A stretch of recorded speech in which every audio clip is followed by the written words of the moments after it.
Good morning everyone, তোমরা সবাই কেমন আছো? আশা করি তোমরা খুব ভালো আছো, সুস্থ আছো আর আনন্দে আছো। তো welcome back to my channel. এখন ঘড়িতে বেজে গেছে 8:04। তো 8:04 থেকে আমি আমার ব্লগটা স্টার্ট করছি।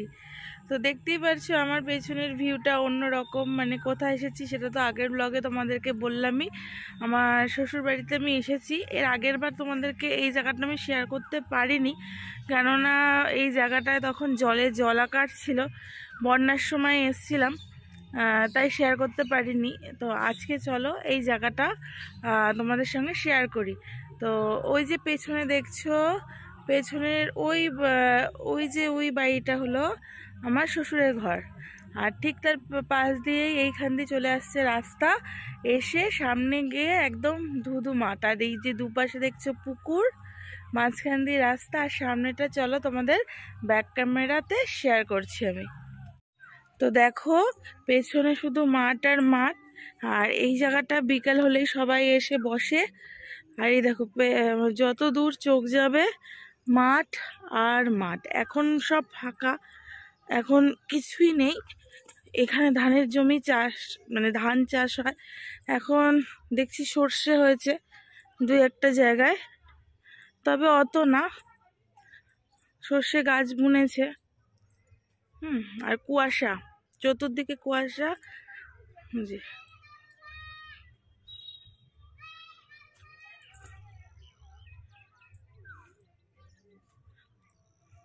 তো আমি এসে গেছি এই জায়গাটা। এই দেখো পেছনে পুরো মাঠ, ব্যাক ক্যামেরাতেও তোমাদেরকে দেখালাম। খুব সুন্দর জায়গাটা, আমার দারুণ লাগে এই জায়গাটা। বিশেষ করে যখন ধান হয় তখন এই জায়গাটা আসতে আরও সুন্দর লাগে। আর গরমকালে যখন মানে ইয়ে হয়, মানে গরম লাগে, সবাই এইখানটা এসে আড্ডা মারে। এখন শীতকাল হয়তো কেউ আসে না, কেননা প্রচণ্ড ঠান্ডা। একটা সোয়েটার পরেছি, তারপরে এরকম একটা কম্বলের মতো চাদর নিয়েছি, কেননা সাংঘাতিক ঠান্ডা লাগছে। আর এখন কেউ আমার সাথে নেই, কেননা দিলীপ এখানে গেছে একটা কাজে। কাজের জন্যই ও এসছে একদিনের জন্য। গতকালকে এসছে, আবার আজকে 12টার সময় বেরিয়ে যাব। তো একটা ভাইটাল কাজের জন্যই ও এসছে, তো সেই কাজটাই ও মেটাতে গেছে। তো আমি ভাবলাম ততক্ষণে তোমাদের সাথে একটুখানি এই জায়গাটা শেয়ার করে দিই। তো এই দিকের কোনো একটা জমি আমাদের আছে, আমি ঠিক বলতে পারবো না। আর একটা আছে একদম ওই দূরে, কুয়াশার জন্য তোমাদেরকে আমি দেখাতে পারবো না, আর আমি অত দূরে যেতেও পারবো না, অনেকটা দূর। তো চলো এবার আজকে যেটা নাকি মেন দেখাবো সেটা হলো বড়ি দেওয়া। আমি তো কোনোদিনও বড়ি দেওয়া দেখিনি।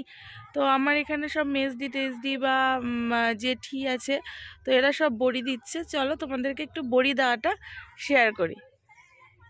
ওই যে দেখতে পাচ্ছ জামা কাপড় মেলাটা না, এই যে এই সাইডের যে ঘরটা, এই সাইডের যে ঘরটা,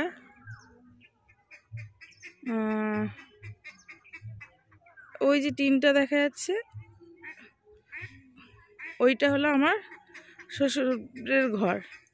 আর এই দেখো এটা আমি একদম মেন রাস্তায় উঠবো। চলো তোমাদেরকে দেখাই। এই যে সামনে হলো মেন রাস্তা। এটা এই যে জায়গাটা দেখছো, এখানে হলো মুড়ি ভাঙানো হয় প্রত্যেক মঙ্গল আর শনিবারে। দূর দূরান্ত থেকে এই জায়গাটা মুড়ি ভাঙাতে আসে। তো আজকে তো মঙ্গলবার শনিবার কিছুই না, তাই আজকে বন্ধ। আর এখানে মুড়ি ভাঙানোর জন্য এই বালি বা কিছু একটা জাতীয় সব মেলে রেখেছে, এখানে সবাই শুকোতে দিয়েছে। তো এর ভেতরটা তোমাদের সঙ্গে শেয়ার করতে পারলাম না, ব্যাড লাক, কেননা আজকে মঙ্গলবার শনি কিছু কোনো বাড়ি না, তো এটা আর খোলা পেলাম না। হ্যাঁ, এবার বাড়ির দিকে যাই। বাড়ির দিকে গিয়ে দেখি সবাই কীরকম বড়ি দিচ্ছে।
বড়ি।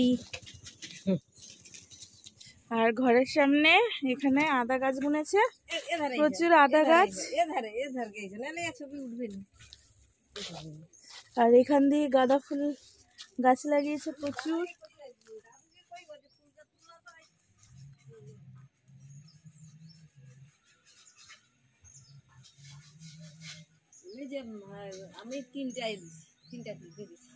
দেখতেই পেলে কিভাবে সবাই একসঙ্গে মিলে পনির দিচ্ছে, পনির না সরি বড়ি দিচ্ছে।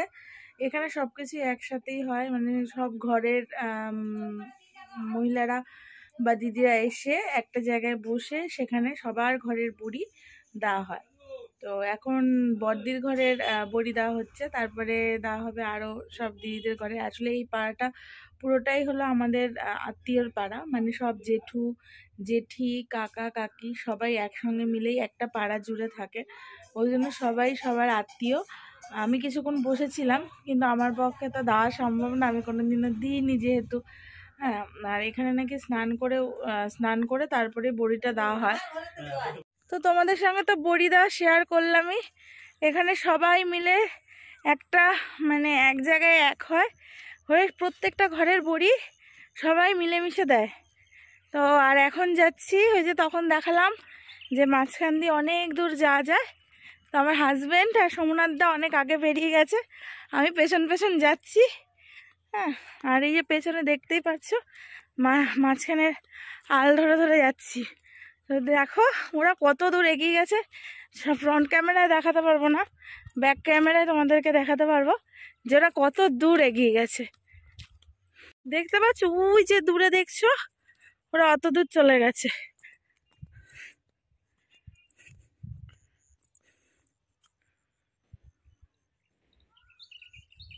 আমার ছেলে অত দূরে চলে গেছে।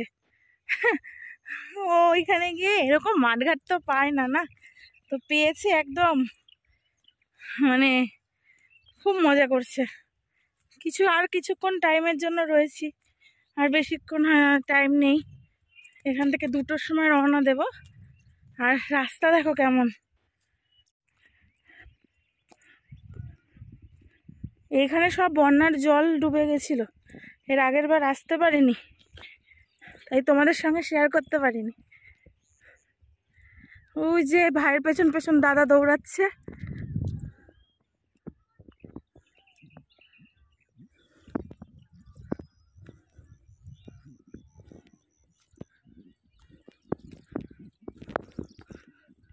গাইজ আর পারছি না, অনেক দূর এরা যাচ্ছে তো যাচ্ছেই, হাঁপিয়ে গেছি।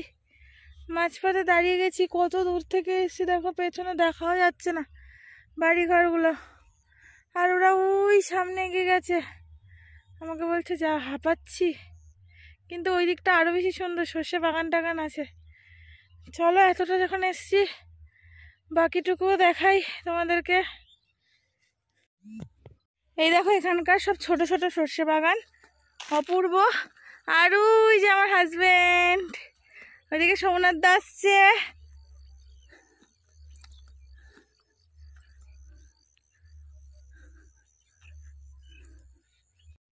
ফাইনালি আমাদের জমির উপর পা রাখলাম, জীবনের প্রথম 6 বছরে। এই যে পুরোটা এখন ফাঁকা জায়গা, পুরো ফাঁকা জায়গা। তো এই প্রথম আসলাম 6 বছরে, কোনোদিন আসিনি, প্রচুর অনেক দূর। তারপরে বা পা বিশাল লেগে গেছে। এখন এখানে একটুখানি বসবো, বসে একটু ফটো তুলে তারপর আসি। একদম সর্ষে বাগানের মাঝখানে, এই দেখো চতুর্দিকে সর্ষে, আর আমি মাঝখানে দাঁড়িয়ে আছি।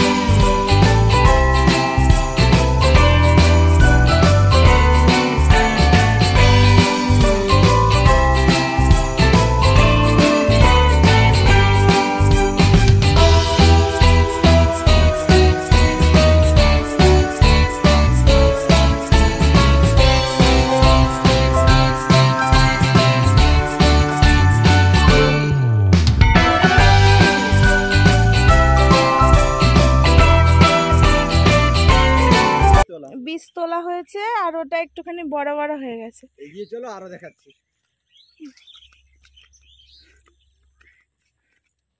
এই দেখো আমরা আল ধরে ধরে যাচ্ছি। দীপ টাকা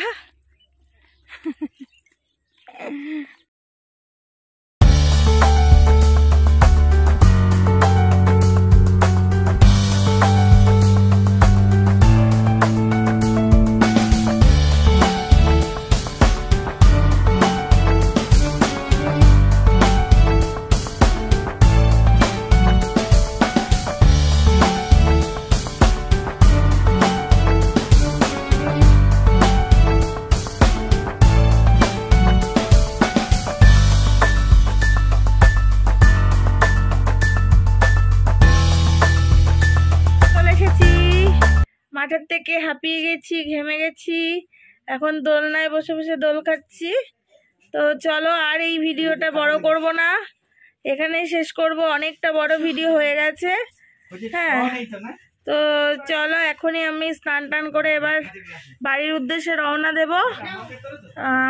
তো যদি একসঙ্গে করতে চাই তাহলে অনেক, এমনিতেই বড় হয়ে গেছে, আরও বড় হয়ে যাবে। তো আর এই ব্লগটা বড় করছি না, এটা এখানেই রাখছি। তো যদি ভালো লেগে থাকে লাইক কমেন্ট শেয়ার করে দেবে। তো চলো আজকের মতো টাটা।